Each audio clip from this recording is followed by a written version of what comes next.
Se você já esteve no Parque Nacional de Yellowstone, provavelmente ficou hipnotizado por seus geysers, que expelem água e vapor superaquecidos para o alto. Mas uma coisa ainda mais intrigante está escondida no subsolo. Estou falando sobre aquele sistema de encanamento que torna essas grandes erupções possíveis. Sobre isso, há boas notícias! Recentemente, pesquisadores conseguiram mapear o sistema hidrotermal de encanamento do parque com a ajuda de um imã voador gigante. Como resultado, foi possível documentar todos esses recursos em detalhes impressionantes. Na verdade, Yellowstone abriga o maior sistema hidrotermal do mundo. Ele contém mais de 10 mil recursos, como geysers, pântanos de lama, fontes termais e chaminés de vapor. Eles são alimentados por uma rede de caminhos subterrâneos de água, superaquecidos por magma que flui no subsolo. Isso faz com que a água suba à superfície. Agora, ninguém realmente sabe muito sobre o funcionamento deste sistema. Os mapas recém-criados podem finalmente lançar luz sobre o assunto. Especialistas explicam que Yellowstone tem uma lacuna no subsolo, que é frequentemente chamada de sanduíche misterioso. Os cientistas sabem bastante sobre as características na superfície porque podem observá-las diretamente, e têm conhecimento do que está acontecendo no sistema magmático e tectônico vários quilômetros abaixo da superfície, mas ainda não descobriram o que ocorre no meio.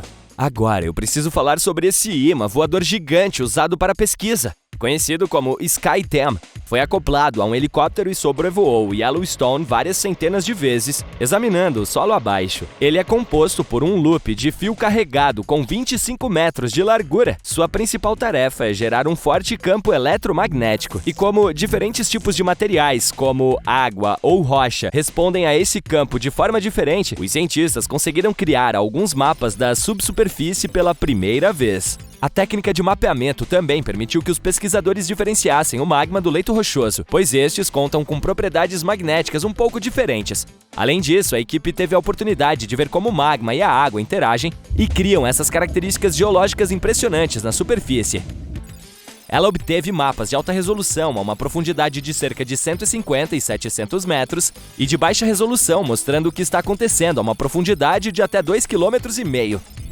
Ao mesmo tempo, os pesquisadores acreditam que o sistema hidrotermal em si pode se estender até 5 km abaixo da superfície. Se estiverem certos, significa que mapearam apenas a metade superior do sistema de encanamento de Yellowstone.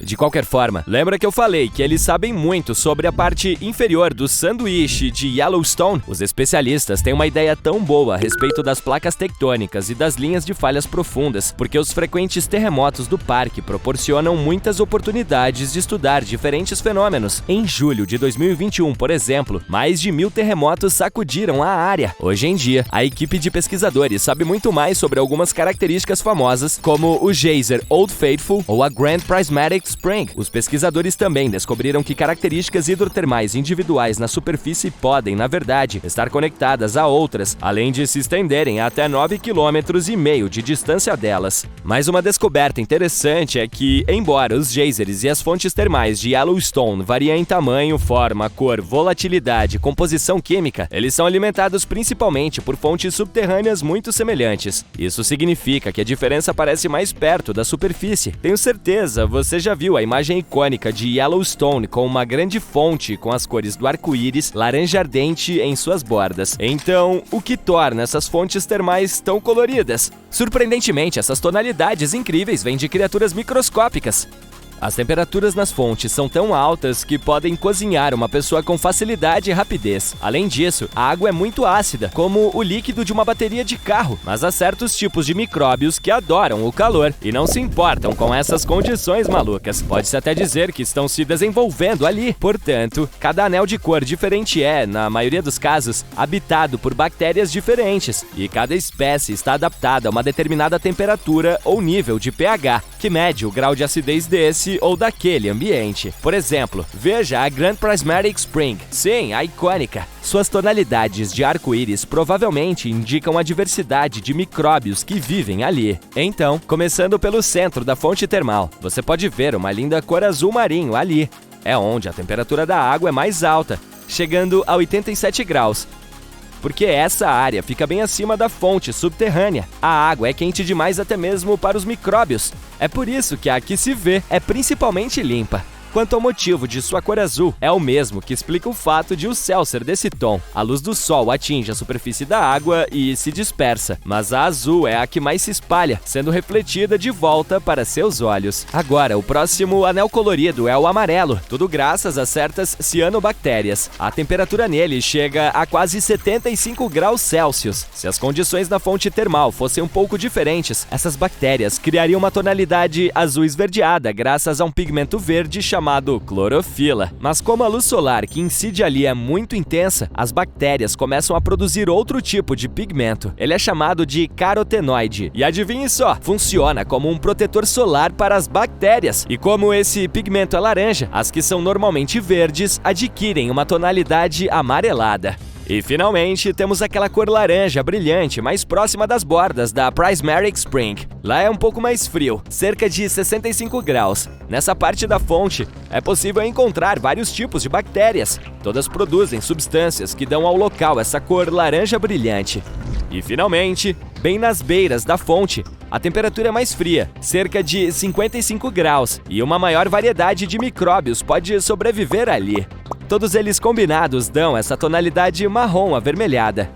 Mas os cientistas acreditam que as pessoas e suas atividades podem ter influenciado as cores das características hidrotermais de Yellowstone. Por exemplo, no passado, as temperaturas na Morning Glory Pool costumavam ser muito mais altas do que hoje. É por essa razão que sua cor era um azul profundo. Porém, o lixo começou a se acumular por lá e parte dele entupiu a ventilação. Isso fez com que as temperaturas caíssem, o que levou ao crescimento microbiano. Como resultado, aquela bonita cor azul se transformou em laranja amarelado. Quanto aos geysers de Yellowstone, o mais famoso é chamado Old Faithful.